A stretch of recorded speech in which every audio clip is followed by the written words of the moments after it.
Controlling an entire room of hue lights and sharing that space with someone else leads to switches that get turned off, frustrations, and more. But with the Lutron Aurora Smart Dimmer for Hue, you can solve all those problems for $40. I'm Josh Smith with GotToBeMobile.com, and I want to share my favorite Hue accessory from Lutron. This is a smart dimmer switch, and basically it installs right over top of your existing switch, and from there you're going to be able to easily control all the lights that you assign to it. I have it set up to control this basement room.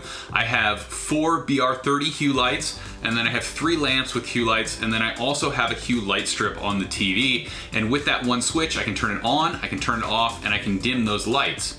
Now not only that, but anyone who comes down here, even if they don't know anything about Hue, just sees a circular dimmer knob, which they're already used to. You push it to turn it on, you push it to turn it off, you dial it to dim up or dim down, and it works seamlessly. Anyone can use it. There's no learning curve, there's no app, there's no voice control needed.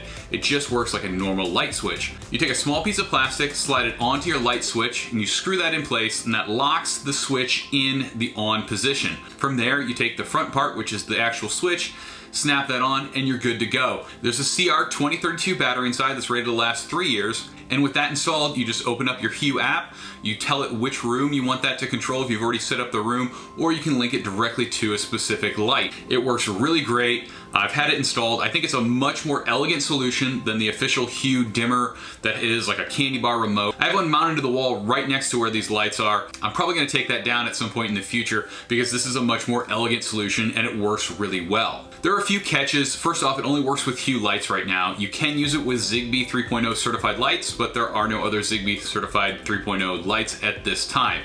The other catch is right now it's only available in white, so you may need to replace the faceplate. Thankfully, that's as easy as removing a couple screws and putting a new faceplate on. You don't have to touch any wires or anything like that. It should take you just a minute or two. Now, the other catch is the price. It's $40 for one switch, which is kind of pricey. That said, for a room like this where I have a bunch of lights installed and other people come in and want to be able to control that, and I don't want to deal with a light cover or putting tape on it or trying to make sure no one actually turns the light switch off, it's definitely worth that price. I'd love to see a 2-pack for like $50. That to me is like the perfect price, or $30 for one, but ultimately $40 isn't too bad when you factor in all the convenience that this adds in a situation like this. You can check out more. There'll be some links down in the description below to pick one up, and our full review over at GotToBeMobile.com. If you found this video useful, please give us a thumbs up. That really helps us out. You can leave a comment and let us know what you think about the Lutron Aurora and other smart home devices, and subscribe for more from Gotta Be Mobile. Make sure you hit that bell. That will send you a notification when we post a new video. Thanks for watching. Have a great day.